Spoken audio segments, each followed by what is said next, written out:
ابتدا ہے رب جلیل کی بابرکت نام سے جو دلوں کی بیت خوب جانتا ہے. دیکھتے آپ کو سنتے کانوں آپ کو رحمت علی خان جی کا سلام پہنچے.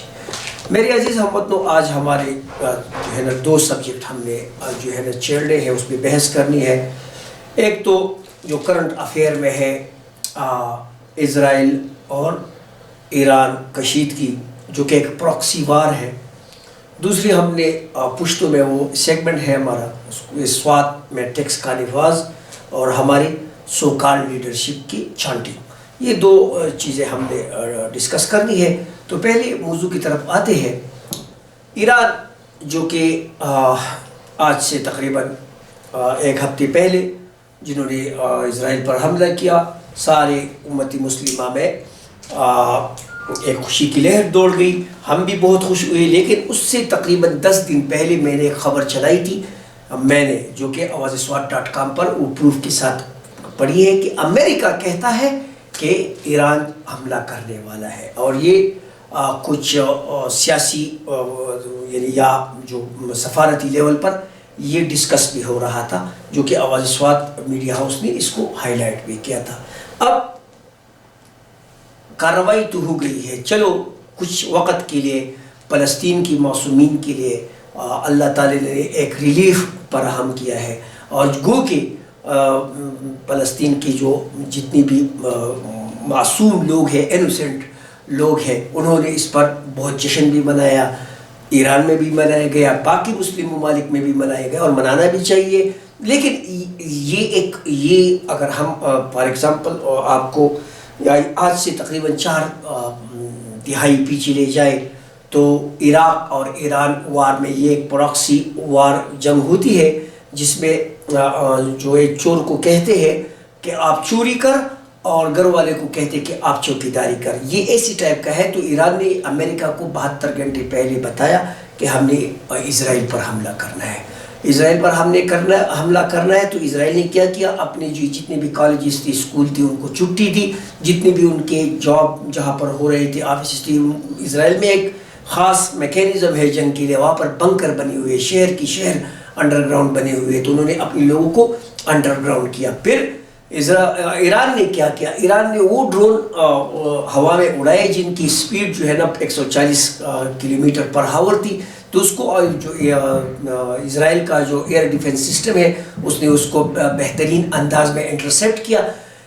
یہ واحد اٹیک ہے. اگر آپ حماس کا آپ اس وقت 7 اکتوبر والا میرے خیال میں واقعہ ہے، اگر آپ اس کو دیکھ لیں تو انہوں نے اس وقت جتنے بھی راکٹ فائر کیے تو آئرن ڈوم سے جو ہے نا کچھ جو ہے نا انہوں نے بلکہ بہت زیادہ انہوں نے انٹرسپٹ نہیں کیے تھے. اور آئرن ڈوم کو اس وقت ناکامی کا سامنا کرنا پڑا تھا.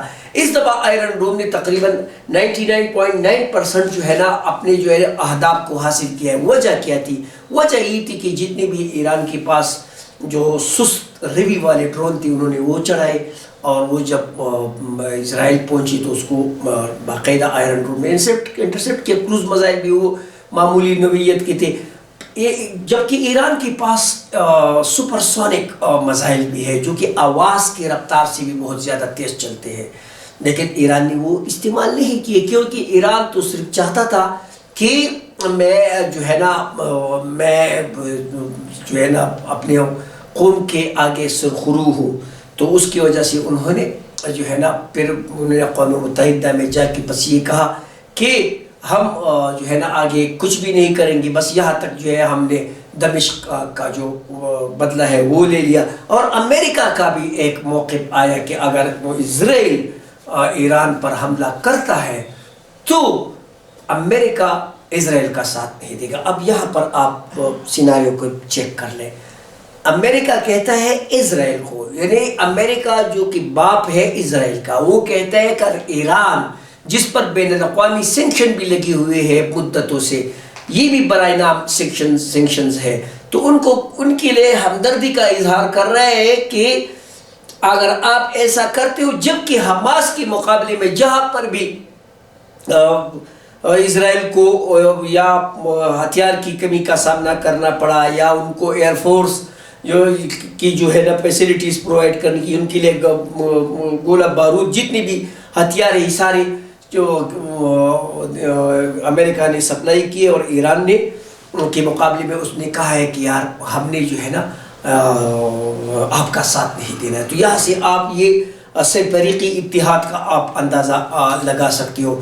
اچھا اگر ہم دنیا میں اس وقت اگر ہم تھوڑا سا جو ہے نا اپنے ارد گرد نظر ڈالیں، پاکستان پر ہندوستان حملہ کرتا ہے، ایک کو اور 8 درخت اس کو مارتا ہے، پھر ہندوستان اس کو سرجیکل سٹرائک کا نام دیتا ہے. لیکن جو کہ ہمارا ڈی جی ایس پی آر آصف غفور صاحب اس وقت جو کہتے ہیں کہ ہم ریٹائلیٹ کریں گے، تو ریٹائلیٹ پاکستان نے کتنے وقت میں کیے؟ 24 گھنٹے میں. زیادہ تر جنگیں جتنی بھی ہوئے 72 گھنٹوں کے مابین جو ہے نا یہ سلسلہ چلتا رہتا ہے. یا سیکنڈ میں فائر ہوتا ہے، یا 1 منٹ میں ہوتا ہے، یا 1 گھنٹے میں ہوتا ہے، 1 دن میں ہوتا ہے، 2 یا 3 دن ایٹ لیسٹ. یہ واحد ایک حملہ ہے جو کہ اس کی تیاری میں جو ہے نا بالکل وقت بھی نہیں لگتا تھا، لیکن پھر بھی ایران نے بڑا دیر لگائی، کیونکہ ایران اس کو ڈپلومیٹک طریقے سے بھی حل کرنا چاہتا تھا. اور وہ کہتے کہ نا کہ ہاتھی کے دانت دکھانے کے اور کھانے کے اور، تو اس طریقے سے. اچھا اس سے پہلے ایران نے پاکستان کے ٹیریٹری میں گھس کر پاکستان کی 2-3 جگہوں کو نشانہ پاکستانی ریٹائلیٹ کر کے ان کی جو ہے نا علاقوں میں ہم نے کارروائی کی. تو یہ وداؤٹ اینی سفارتکاری ہوتی ہے. ایسا افغانستان نے بھی ہمارے فوجیوں کو شہید کیا، تو ہم نے بھی ان کی 13 جگہوں پر ایئر اسٹرائک کی. تو دنیا میں نظام اس طرح چلتے ہیں. یہ جنگوں میں پھر وقت بھی نہیں ہوتے، جنگیں جو ہے نا وہ پھر تواتر کے ساتھ چلتی ہے. جو اسرائیل کا جو یہ حالیہ کارنامہ ہے، چلو یہ ہے کہ ایک جگہ پر ہمیں بینیفٹ ملا ہے. اسرائیل کی سپرمیسی جو ہے نا وہ ریجن سے تقریباً آدھی کٹ گئی ہے، کیونکہ اسرائیل پر آج تک کسی نے ایسے بالواسطہ یا ڈائریکٹلی حملہ نہیں کیا ہے. یا تو حماس نے کیا ہے یا ایران نے کیا ہے. لیکن الٹرنیٹ میں ایران جو ہے نا، ایران کے ساتھ اب بھی اسرائیل کی بات چیت جاری ہے. ایسا کوئی کارنامہ ڈرامہ وہ سر انجام دیں گے، تو یہ تو وقتی ڈرامے ہیں اور یہ بین الاقوامی حساب میں چلتے رہتے ہیں، اور دنیا اس پر یقین بھی رکھتی ہے. کیونکہ زیادہ تر دنیا میں تو کسی کو علم نہیں ہوتا. اب تو خیر آرٹیفیشل انٹیلیجنس کا دور ہے، سوشل میڈیا کا دور ہے. اب تو ہر چیز گھنٹوں میں، منٹوں میں، دنوں میں عیاں ہو جاتی ہے کہ کس نے کیا گل کھلائے ہیں. تو ایران کو ویسے بھی یہ اصفہان کے جو یہودی ہے وہاں کے یہ حکمران ہے، اور ایرانی پارلیمنٹ میں 35% تعداد جو ہے نا آج بھی یہودیوں کا ہے. تو ایران سے یہ توقع کرنا کہ وہ عالم اسلام کے لیے کوئی خدمت کرے گا، یہ میرے حساب سے غلط کہانی تصور ہوگی. اچھا پاکستان اگر ایسا کوئی ایکٹ کرتا ہے، یا ملیشیا کرتا ہے، یا انڈونیشیا کرتا ہے، یا سعودی عرب کرتا ہے، یا ترکی کرتا ہے، تو بلا وجہ اس پہ کوئی بھی جو ہے نا مجھے ابہام نظر نہیں آتا. لیکن چونکہ ایران جو ہے نا وہ امت مسلمہ کا دشمن ہے، خاص کر پاکستان کا، تو وہ جو ہے نا فلسطین کی سنی مسلمانوں کا وہ سپورٹ کرنے کے قابل نہیں ہے. انہوں نے حماس کو موٹیویٹ کیا اور بعد میں وہاں سے بھاگ گیا حماس کو، اور غزہ کے معصومین کو اکیلا چھوڑ دیا اسرائیل کی رحم و کرم پر. اور ابھی تک 30,000 کے لگ بھگ جوان بوڑھے بچے شہید اور اس طرح زخمی اور لاکھوں بے گھر. تو یہ آپ سب کے سامنے ہے کہ کس نے کیا گل کھلائے اور کیوں کون بھاگ کیا ہے. تو یہ تو ایک سو کالڈ کریٹیوٹی، ہم اس کو اردو میں نورہ کشتی بولتے ہیں. یہ تو ایران کی ایک نورہ کشتی تھی. اچھا اب ہمارا سیگمنٹ ہے جو پشتو میں ہے. گران کو تم کو زمانگ نلنے داس دویم سبجیکٹ چیدے دا زمانگ دا سوات دا ٹیکسٹ مبارک ہے. منگا سوات لا دوالی سوات پوخ کی چکل دا انضمام کی دو کلچ منگ مرچ کی دو نو منگ سرا سٹیٹ چکم پاکستان حکومتو اغازا منگ سرا داوا دوکلا چتا سلب ریلیف ترکی نو یو پاٹا دے یو فاٹا دے نو پا ایف پانی چکم فاٹا دے نو دا دا فیڈرل سرا دا غو او دا بل چی دے دا پاٹا چی دے دا پراوینشنو چونکہ دا پاٹا لاس دا پارا چی دے نو وفاق من ترنا شروع کلا او دا اغو تا سا مسائلو پا اوٹ پاچولو کے دا اغو پا اسمبلی کی پا دغا باندے پا تعداد باندے دیری مسئلی وی التا نو التا فاٹا لاس چیونو آغیتا ڈریکونین لاوی لکا آغازا وحشی غنتا لاو دیو ملک پال ته منلی کېده، د یو دغه به د پی اے په انډر کې به دا هر څه و، نه هلته ډي سي و نه اے سي و، نه بیا به هلته کې چې دی دا لیویز به ناست و یا به اف سی ناسته وه، نو دا داسې د پولیس دا میکینزم دا نه و. د هغې دپاره چې دی یو قانون جوړ شو په 2018 کې. نو هغه چې کله دا دوه ګڼې پارټیانې چې دي د دې پارټیانو حکومت و په سوات پریس کلب کې، په دې باندې زموږ د امیر مقام صاحب چې په هغه وخت کې مشر و زما په خیال هغه سره پرې زموږ یو معرکه مو شوه او بدمزګي مو شوه چې موږ ته ما ته په خپله سوال وکړو چې تاسو دواړه پارټیانې د دې دشمنان یې چې آرټیکل 340 او د 47 او د دې دا تشریح چې تاسو کوئ دا تاسو غلطه وکړه، او دا حساب کتاب چې کوم تاسو چې کوم بل راوړو، تاسو چې کوم امینډمنټ وکړو، دا ناجایزه وه، دا ناسور او دا ریسپانسیبلټي ګوز ټو بوث پارټیز چې تاسو کوم دی دا تاسو د دې کلپریټ یې. هغې باندې موږ ته ډېر زیات مسایل هم جوړ شو، خو نن هم هغه پارټیانې دي او نن هم هغه خبره ده. نو زما خو وس چې کوم ذهن کار کوي، نو وس خو چونکې د پی ټی آی هغه شان اثر رسوخ په وفاق کې نشته، 2018 په شان هغه سټیک هم نشته، ځکه چې هغه خو په الحال ځپېدلي دي. هغو له صرف چې د کې پی کې د ګورنمنټ میلاو شوی نه، د کې پی کې ګورنمنټ سره خو اوس اسیم د وفاق نه لګي، ځکه چې وفاق چې دی هغه اوس په بله لاره دی او د کې پی کې حکومت چې دی هغه په بله لاره دی. د ننني لاره کې او د 2017-18 په لاره کې ډېر غټ فرق دی، ځکه چې په هغه وخت کې هغه چهیدي او نن چې دی هغو په قید و بند ژوند دی. نو دغه خو اوس په هغې کې خو زه یم چې د پی ټی آی رول نه ہونے کې برابر دی، خو مسلم لیگ خو اسیم د دې صوبې سره به اوس زیاتې کوي، او خاص کر زما د سوات سره د ملکن ډویژن سره خو به ډېر زیاتې کوي. نو په دې کې چې کم پیجونو والا کم لیډران زمونږ دا منډه تنډه وهي چې یار مونږ ټیکس نه منو، مونږ ټیکس دا چل کوو، ټیکس ته په کومه کاته کې نه منې. ما ته صرف دا ووایه ټیکس ته لاړ شه، د سیرینا هوټل بیلونه چیک کا، په هغې کې په دې اوس چې دا رمضان بفیټ و د خلکو سره ډېر شي بیلونه، ته لاړ شه هغه چیک کا، ستا نه ښه باقاعده کټ کېږي. ته راشه ته په نورو د سټي سینټر کې وګرځه، ته وګوره چې ستا نه جی ایس ټي او دا شیزونه ویزونه دا ټوټل سروسز چارج چې دا سیلز ټیکس چې دی او انکم ټیکس چې دی دا ټوټل شیزونه ستا ته بیلونه خپل چیک کا، ته دا هر څه چیک کړو. دا کومې نارې دا کوم سیاست چې موږ په ټیکس کوو یا د کسټم چور ګاډو په دې باندې کوو، دا زما په خیال چې دا اوس د وقت زیاده وي. انگریز وہی کہنا یو کین ناٹ ویسٹ ٹائم بٹ ٹائم ویسٹ یو، تم وقت کو نہیں وقت تمہیں ضائع کر دے گا. نو موږ وقت د 2017 نه د 2024 پورې ضایع کړی دی. بار بار موږ ویلي دي چې یار دا کوم امیونټي، دا کوم ریلیف، دا کوم انسینټیو دا چې کوم سواد ته حاصل دی، خدای دپاره تاسو د قومي اسمبلۍ ته صوبایي اسمبلۍ ته ځئ لیجسلیشن کوئ. موږ د پاټا په کاته کې پاټا راګیره وایي پاټا د پراوینشل یو خپل یو لاس دی، موږ سره د سټیټ چې دی د هغه وخت یو لیکلي شوي دي، هغه موږ له ریلیف راکړی دی، دا انهانس شوي دي. دا څه تقریبا چې څوک وایي د 25 سالو، څوک وایي د 20 سالو، خو ځینې پکې وایي چې دا د 100 سالو. نو که ته 69 کې نو دا پکار دی چې 50 سال په دې کې یا 45 سال نور باس ونه شي. خو که هغې کې باس اډو شوی هم وي، خو موږ واحد چې کوم دی موږ داسې یو چې موږ پاکستان کې په رضامندګۍ په خوشحالۍ په دې باندې موږ اغستی و. نو د هغه ټایم ریوارډ دا و، دا موږ له ریوارډ راکړی، دا موږ له جزا راکړې ده.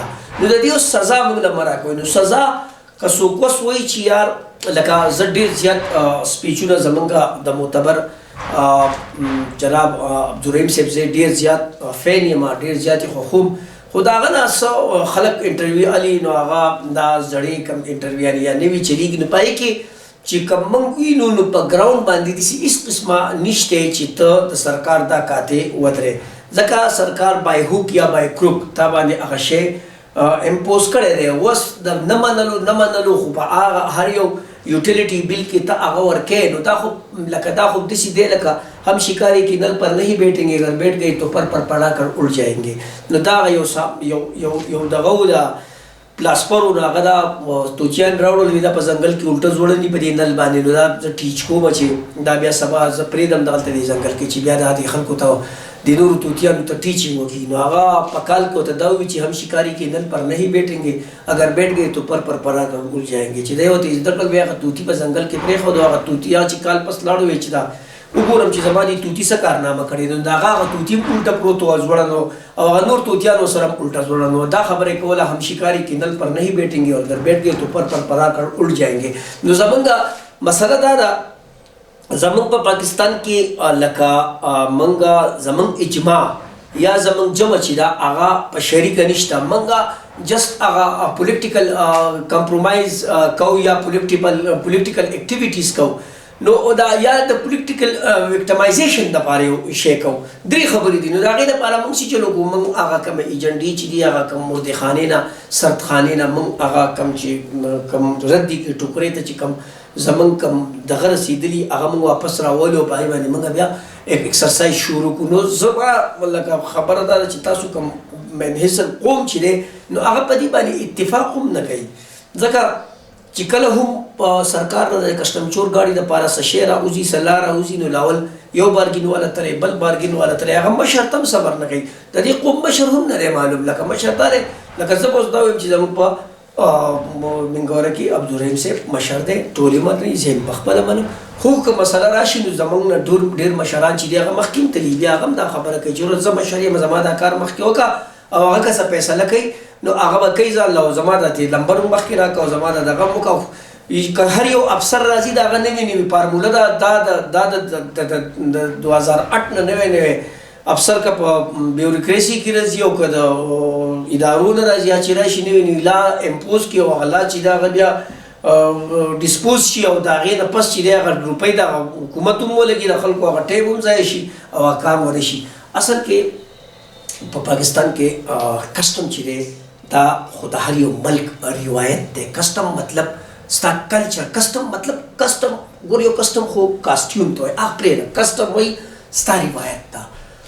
دا به طور کې ته چې یو وطن ته ځې ور انټر کېږي نو د هغې کسټمز دي. نو هغه کسټم روایت کې به ستا نه ټیکسز ځي ته به پیمنټ کې ته به پیډ کې د هغې په روایتو باندې به ځي. تا نه لکه په لنډه کې پیسې ځي ستا نه په یو ځای ځي ستا نه په ډرای فروټ ځي ډرای فروټ باندې ځي نو دا به ته پی کې. خو چونکې سوات ته دا صرف ریلیف ورکړی شوی چې سوات کې به کسټم ایکټ نه راځي. نور د دې کسټم ایکټ سره مطلب دی د دې سره بیا سیلز ټیکس انکم ټیکس ویلث ټیکس جی ایس ټي پلس دا هر څه چې دي د دې سره بیا ختم شي. نو هغه په سوات کې زما په حساب سره رعایت شوی دی ځکه چې زه خو چې په کم ځایونو کې پرچیزینګ کوم زه خو چې اینم نو زمونه په هر ځای کې ټیکس کلیکټ کېږي ټیکس اخیستی کېږي. نو په دې خبرو باندې زه یم چې نور هغه اوس بیا هغه خپل ټایم چې دی یا د کمیونټي هغه وخت چې دی ضایع کېدلي ځکه چې هغه الریډي موږ ته هغه ګیر چاپېره باونډرانې جوړې شوي دي هغه اهداف لیکلی شوي دي. اوس هغه سیاسي چانټینګ پې زه ولیکم سیاسي خپل وایس چې دی یا خپل کریټیویټي چې د هغه ولې وکړم ځکه چې زما مشرانو چې کوم لکه زه به د مشر عبدالرحیم صاحب نه لم هغه خو په قومي اسمبلی کې نه دی او زه خو داسې زاهد خان خلاف دی نو هغه هم په قومي اسمبلی صوبایي اسمبلی کې نه دی.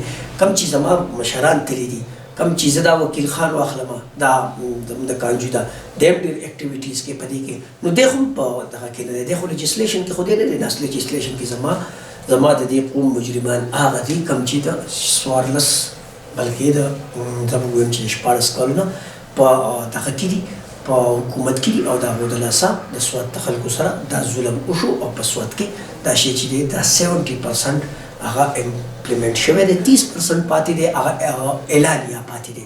هغه به د کسټم چور ګاډو دپاره وشي کسټم پیډ ګاډ نان کسټم پیډ ګاډي چې د هغې دپاره به وشي او بیا د هغې نه پس چې دی نو تاسو خپل لاسونه ماسونه مروړئ. هسې هم د بجلي او د ګیس د بیلونو د لاسه خلکو خپلې میټرې کوزې کړي نو چې بیا در باندې دا نور امپلیمنټیشن وشي نو چې د هغې نه به په اخوا صحیح تاسو وګورئ د اف بي آر دا کوم چې زمونږ کومې غټې غټې ادارې دي بیا به د هغو سره ځان چلی او روغی به ټیک ده.